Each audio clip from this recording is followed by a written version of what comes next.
More than 40% of the students in the Boston Public Schools are Latinos, and they now have a new advocate. The national group Latinos for Education has appointed its first executive director for Massachusetts, a Boston resident. She's also a first-generation immigrant from Colombia who went to Boston College. And we'd like to welcome Lorena Lopera. Thank you very much for being with us, Lorena. Thank you so much, Chris. I really appreciate the opportunity to be here and to share what Latinos for Education is doing with and for our Latino community.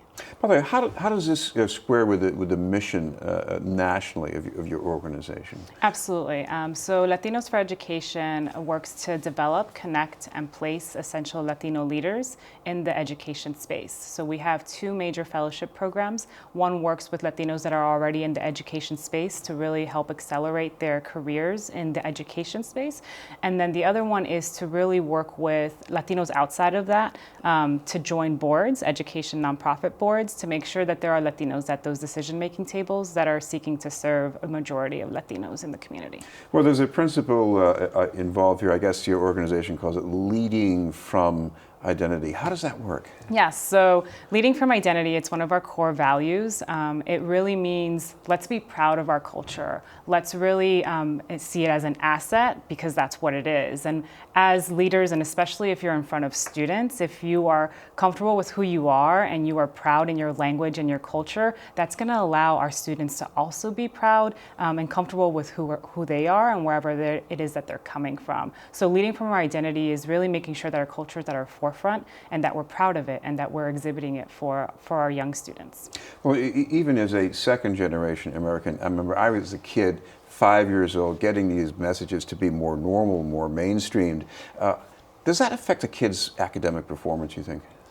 I think it absolutely does. I think about my own experience as somebody who came here when I was 4, and for me, I had to translate for my family because there weren't people in my school who could speak Spanish to my parents. And so, again, when we're thinking about representation, especially in our schools, whether it be Boston or across the Commonwealth, we need to continue to have representatives of the Latino community be able to engage with our students and see their language or their culture as an asset for them. Now, you just said something that is so normal now, that there was nobody at the school who could speak Spanish to my parents, but when you get 40% of the kids in the school system who are Latino, I mean, isn't that really a big obstacle? So it is, and I think specifically with Boston Public Schools, we have approximately 11% of educators who identify as Latino. And some of them do speak Spanish, I correct, imagine. And some of them do speak Spanish. But I think it's essential, right? When we're talking about educational achievement and outcomes for our students, and especially our Latino students, we need to make sure that those teachers and that staff in those schools can present those educational opportunities to our students. And if you can't speak with them, makes it really challenging to be able to do that. So I guess it's as simple as finding more people of a Latino background, at least, to get jobs in the school system. But I guess we've been hearing that for a long time. So what's the problem? What's the obstacle you're trying to overcome here? I think there's a variety of different obstacles. We have a program called our Aspiring Latino Leaders Fellows, and that program brings together 20 to 25 different Latino leaders to hone in on their hard skills, to accelerate their careers, and again, stay in the education field. But really, it's also that support, right? So when you have 20 other people who understand some of the challenges that you're seeing, it allows you to create a support system that then helps with the retention, because retention is also an issue with why there's lack of representation in our schools. I had met recently one of our fellows, Arlene, and she is amazing. She grew up here in Boston, went to Boston Public Schools, and was a rock star by all accounts academically. Went off to college and really struggled in terms of cultural shock. And somehow she really felt that education was the way to make change for other families. So she went into the field of education and then still struggled with being isolated, but being part of the Aspiring Latino Leaders Fellowship has really allowed her to have a support system that is going to motivate her and keep her pressing and pushing and advocating for students, for families, and for herself. This has been the news. We're talking with Lorena Lopera from Latinos for Education.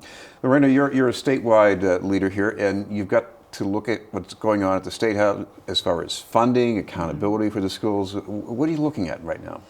Absolutely. So I think it's really important to see that there is additional funding to our cities that are in most need.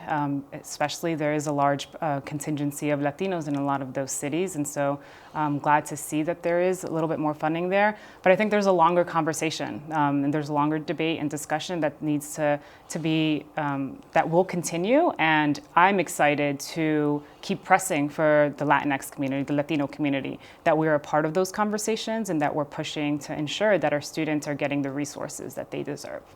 But when you talk about helping students, I mean, a lot of people think, oh, this is just for new immigrants, but you might have, like in your own family, your own children, what do you think they need that's not there now? Absolutely. I first want to touch on the point about most are likely immigrants. 95% of Latinos, actually 95% of Latinos under the age of 18 are born in the U.S. So that's just a statistic that I don't think gets out there very often. But I also think about my children. Born in the U.S., they are Latino and they are also from the U.S.